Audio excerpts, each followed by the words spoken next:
Tēnā koutou katoa. Welcome to what is a special episode because it's our last one of the year. It's our last one of the season. And so it kind of feels fitting that I've got with me not just Director of Learning for Magical Learning and author of Adaptable Leader, Danette Fenton-Menzies, but also a good friend and mentor of mine. And it feels fitting that this is where we finish. I'm looking forward to digging into today's chat. So for those that haven't met Danette yet and haven't come across her work, Danette uses the latest brain science tools to help leaders adapt faster and optimize opportunities whilst navigating uncertainty. And I reckon there's probably never been a time in the world where this has been more needed and is certainly the focus of the majority of leaders that I talk to. So Danette, really happy to have you here on the podcast and really looking forward to picking some of your brains on this. Thank you so much, Jess. I'm super excited about having this conversation.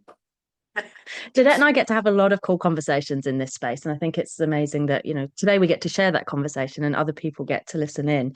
I'd be really keen to start with your own leadership journey because I'd imagine, you're not new to leadership. And you've had your own leadership journey before you started to support other leaders through theirs. And I'd imagine over that time, you've seen leadership change hugely and the world change hugely. So I'd love for you to share with our listeners a bit about your own leadership journey. Oh, wow. It's a few years now, Jess. So I weirdly started out in what was the big 8 accounting firms. And I was a weird accountant because I liked English, not maths, and I was fascinated by people and actually failed accounting 1 because I didn't understand the language of accounting. And that actually became my superpower because I'm really good at translating really technical stuff into plain English. And I remember when I first started, like the leaders were people you didn't question, you called sir or, well, it was pretty much sir back then. There wasn't a lot of diversity in leadership. And over the years, I just got curious about a lot of things. And when I was thinking of having kids, we moved to Canberra, which is the capital in Australia. I thought it would be a nice place to raise kids. And I'd done my university degree there. And I worked in one of the big firms back then. And then I moved into government. And that was a whole new experience just in terms of language and also leadership. And then my husband and I got together and we decided to create our own company. So that was 26 years ago. And we did that because we had 5 kids between us. And we decided that there was no employer that probably was going to work around 5, 6 kids. So that sort of started the journey of running businesses. And throughout that, I've been coaching people as well as doing lots of training and mentoring. And definitely seen that change in leadership.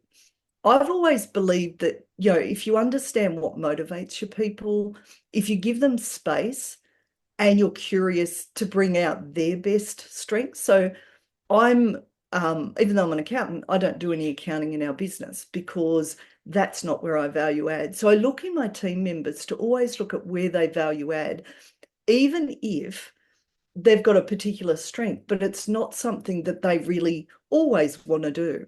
And so one of the things I think about leadership now, and particularly in a time where people are struggling with that change, is we think that we need to do more, and actually what we need to do is less. So in my business, there's 4 to 5 areas I spend 95% of my time on, and the same with the team members. And I see in organisations, it's like, let's do this. And I was talking yesterday to a group around strategy, and Michael Porter has a great quote around strategy is actually about working out what not to do rather than what to do. And I think with leadership, we need to start to change that focus from let's do everything, to actually what are we great at, and maybe paring away to create space for people.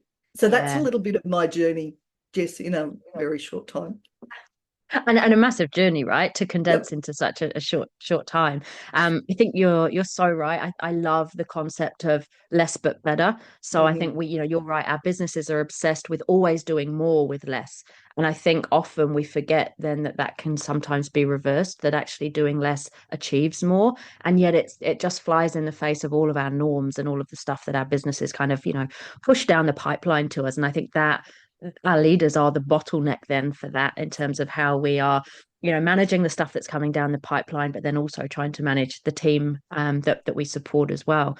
I'd imagine throughout your leadership journey, particularly your background, being in quite a male-dominated environment, also being in an industry where it's kind of quite tech-heavy focused, or technical skills over those human skills. And I've seen, certainly in my HR career, the difference between leaders that are really technically strong, so really good accountants that get promoted to leadership roles, and then really can then sometimes struggle with managing people and the human skills. And you're one of those rare unicorns, right, that you were in the accounting profession, and yet you have so much EQ, and you are all over those kind of human skills. And I reckon it's a massive challenge for leaders today to often balance those, that point of difference, which is our humanness, with technical skills that so often we rely on or have relied upon to get us to a certain part in our career. And I'm interested in your experiences, particularly where the challenges were around that for you. So, being a woman in a male dominated industry, being quite human focused in an industry that was very technically focused, what were some of the challenges you came up against in that space? Because I feel like sometimes as leaders, particularly women, we're in a space where we're trying to change something about ourselves to fit in when we're not the norm, rather than Yes. leveraging our very point of difference, which I think you've done really well. So I love that question. And I remember when I first started in accounting, I literally felt like the round peg in the square hole type thing, because I loved people. No, you like people. And I'm like, yeah, I love people. And so what I learned is that was where my strength lied. And so I worked out pretty quickly that I couldn't be the best technically to start with, because that wasn't my bent. But what I could be was really good with people. And what I realized as I learned more about myself is I didn't learn how I learned it, how my lecturers taught at uni, and nothing bad about university. I learned that how I learn is very different. And so that started me on a whole exploration about, I wonder if this happens to other people as well. And I always said if I ever had to teach something, particularly like accounting, I'd make it way more relatable to at home, and plain language. And that also has served me in terms of my leadership journey, because one of the things when we're technically good, but maybe haven't yet quite mastered the people side, we tend to go back to what we're strong on, which means that, as a technical person, we love to use our language, and that language confuses people. And when we learn that actually, if we want to bring out the strengths in everyone, the simpler we can make it, the more we bring everyone on that journey, it just creates like such a better world. And I remember talking to a leader who was really good technically and thinking to myself, there's only a certain point you're going to get to before you actually have to bring those people skills in, or else you're going to hurt people. And not that you mean to hurt people, but that you don't understand what motivates them. And so, the idea of coming back to the point we were talking a little bit earlier about, okay, well, we'll just keep pushing our people harder, to get more dollars out of them. We now know a lot of the stuff that we used to do is actually the opposite of good brain science. So, for example, my husband has a saying, al desco. So a lot of people don't take breaks during the day and they eat at their desk at lunchtime. We now know that actually your brain does a lot of the heavy lifting when you take breaks. So even getting up every hour and sort of walking around for 5-10 minutes, having a glass of water, stay hydrated is very important, allows our brain to digest and make new connections. And that's where our brilliance comes. And I think in the world that we're in, where things are changing so rapidly, we actually need to amplify that, which is, I can't be just the leader and everything comes from me.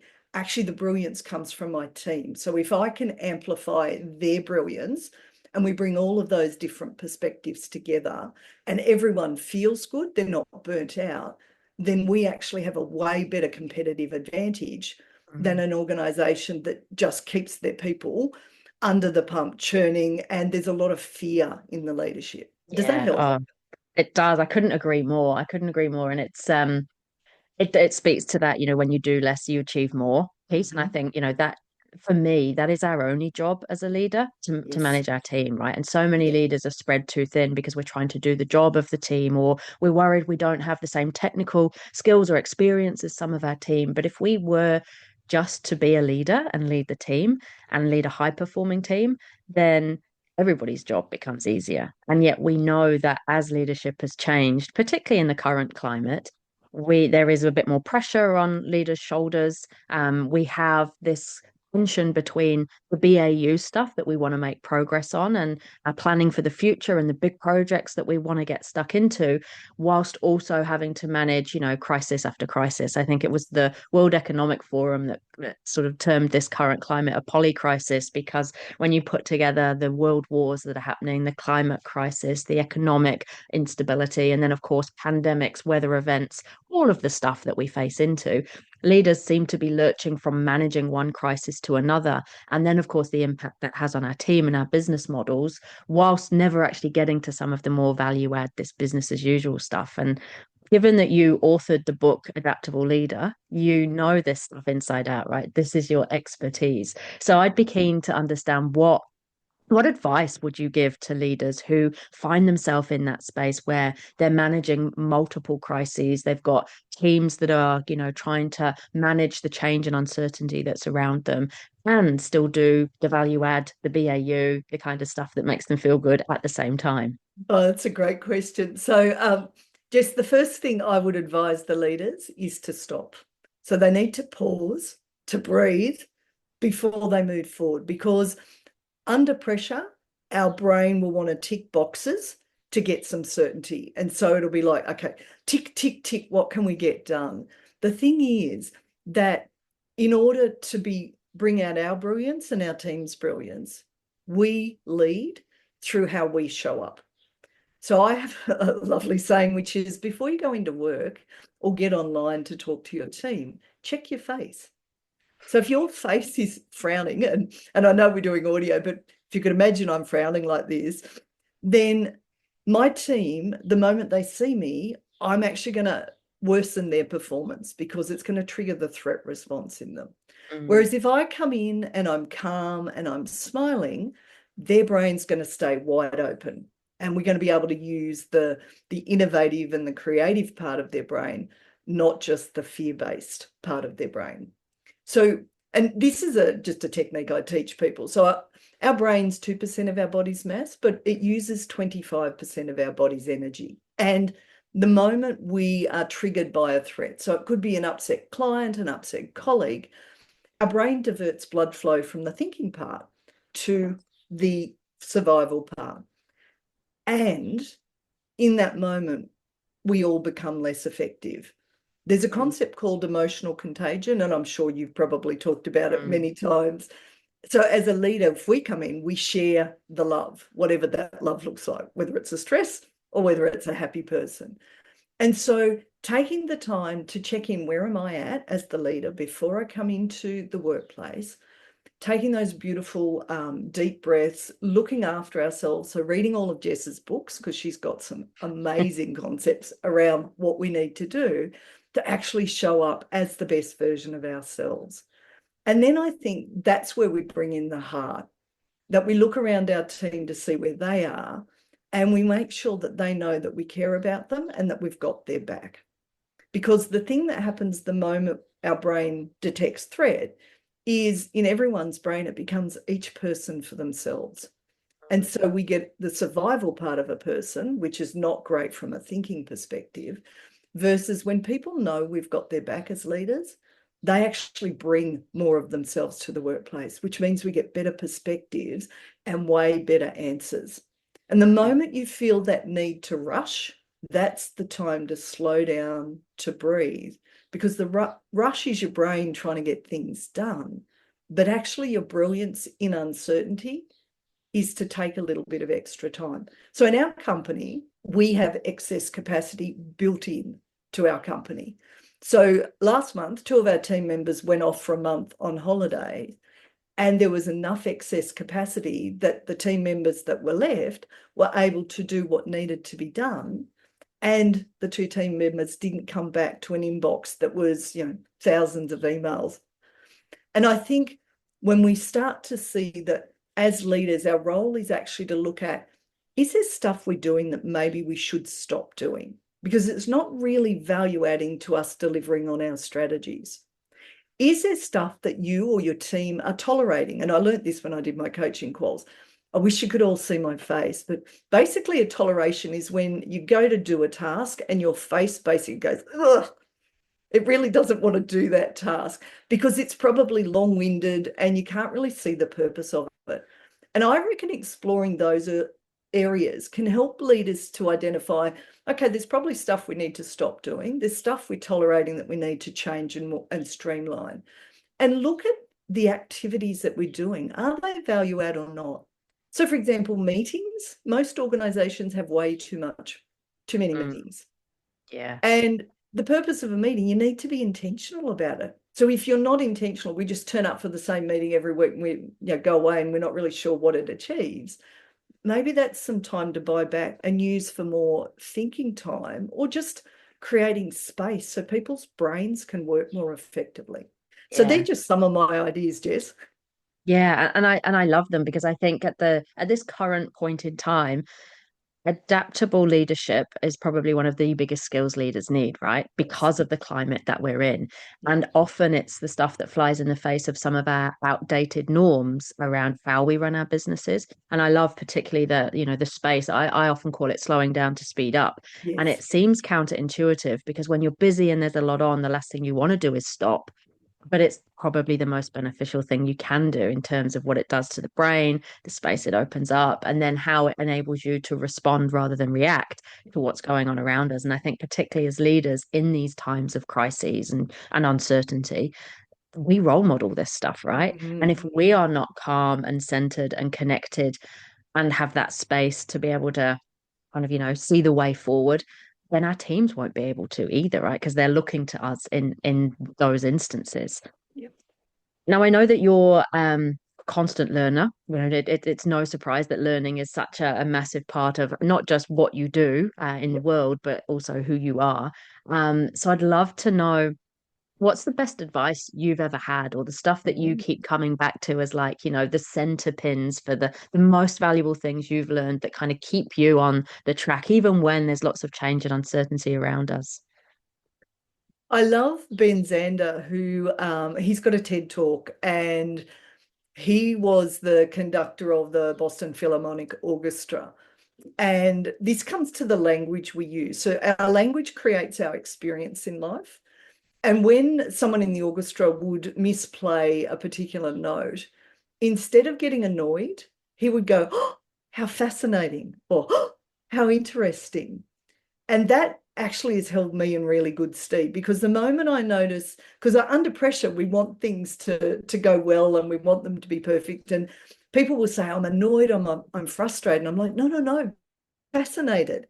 Because in that fascination actually is how we open up our brain. Robin Sharma, who's written a number of books, I used to be in his coaching group, and he had a couple of great sayings that I have also guided me. And one of them is, with better awareness comes better choices. With better choices comes better results. And you need to start with awareness. So I think for us as leaders, taking the time to get to know ourselves, to develop our self-awareness, because about 90 to 95% of people believe they are self-aware. The actual figures are close to 10 to 15%. Wow. And as leaders, if we're not self-aware, we're not going to be checking our face when we come in. We're not going to be aware of the impact we're having on others. And there's a centre called the Centre for Creative Leadership, and they had a stat which says that 75% of our careers will be derailed due to incompetencies around, or lack of competencies around, emotional intelligence skills. So for me, as leaders, taking that time to develop those skills, because if you're technically great, but you can't communicate, you can't handle conflict or have difficult conversations, your impact is going to be less than if you're not so technical, but you're really good at people. So I would say invest in that people skills, because obviously AI is coming up as well. And there was another Robin one, and it's gone straight out of my head. So clearly it's not meant for today's session. But I think reading and learning, and challenging your own perspectives. I read a great book last week called Wild Creature Mind by Steve Biddler. And it talks about the right side of our brain and how it doesn't have language. And it talks to us through feelings in our body. And when we can acknowledge those feelings, it actually helps our left brain come up with the language, and it helps us to actually process those emotions. And it's a form, so he's a psychologist. It's a form of psychology that seems to be trending now to help people cope with anxiety, etc. So I think for me, the reason I learn is so I can help others learn and be better at what they do and have a better life because they're not stressed all the time. Yeah. And I think, in this ever-changing world, if we don't learn, we get left behind, right? That's the bottom line of Totally. this. The world is constantly changing. So it makes sense, particularly as leaders, that we are learning and evolving with it because, particularly if you've been a leader for a while, the landscape is so different now to what it was. It makes sense that your skill set will evolve alongside that. And I think, yeah, you're so right. I mean, I've long believed that emotional intelligence is the centerpin, the key Yes. leadership skill in terms of inspiring and motivating others, especially, but even more so in times of change and uncertainty, because it helps Yes. steady the ship and be Yeah. the calm in the storm. And then, of course, like you say, with AI, we know that the technical skills we have are far more likely to be replaced by AI than this human point of difference that I love Yes. about being a human. Yes. And yet, we used to call them the soft skills when I was in HR, and even though they were the hardest skills to master, Yes. and I think we've started to realize over the last decade that these actually are not soft, nice to have skills. These are critical leadership capabilities. And that's difficult, right? If you've spent your whole career putting your eggs in the basket of technical ability, and maybe this stuff is a bit more difficult to Yes. master. But great news if it's something that already is an innate skill within you that maybe you've not seen as part of your leadership role, or maybe you've kind of been encouraged, particularly in a more masculine environment, to sort of leave behind at the door. I think this can be the point of difference for so many leaders that helps them stand out. Yes. Yep. So Love that. what are you up to next? How can people find you? So I know you're the host of your own podcast, Danette Yes. FM. So I'd encourage people to check that out. We'll also pop your website and things in the show notes so that people can find Yes. you. But yeah, what are you up to? How can people find out more about you? How do they get a copy of the Adaptable Leader? So if they go to my website, www.danettefm.com, they will find a copy of my book. The one thing that just came to me too, Jess, in that last question is don't do it by yourself. So as a coach, I have a coach. And what I see with leaders is there's a point where you just need someone to bounce ideas off. So, if you are stressed, trying to navigate that yourself when you're trying to balance work and stuff, that's often really difficult. So having either a coach and or a mentor to help guide you through that, I also think is a way that allows us to go, oh, what I'm feeling is normal. This is some strategies to move forward. So I think also, and sorry, I added that afterwards, but I just went, oh, that's a thing, because we often It's a go, oh, really we good just have to point. do it ourselves. But no, don't. Reach out, because ultimately we are stronger when we work with others. So, yeah. Yeah. And in terms of finding me, danettefm.com. What I'm doing next, I do a lot of work with big family businesses, a lot of coaching, nothing to do with finance, more to do with communications, relationships, EQ. I'm writing a series of 3 books around that. So how to communicate better within your family and family business, how to build stronger relationships. So friend of ours, Matt Church, taught me the phrase, make strong, not wrong. And so I want to help family members to realize that when we build strong relationships, that actually benefits not just the family business, but the communities that they operate in as well. And the last one I'm writing is around navigating change. So they all come under adaptability, because for me, Mm. when we all learn to adapt better, we create a better world, and we also spot better opportunities, which I think Mm. is awesome. Nice. I love it. Keep doing your fabulous work in the world, Thank Danette. you. It's a pleasure to have you on the show and to chat to you. Have a great Christmas break as well. Great You summer break. too. And sending big virtual hugs.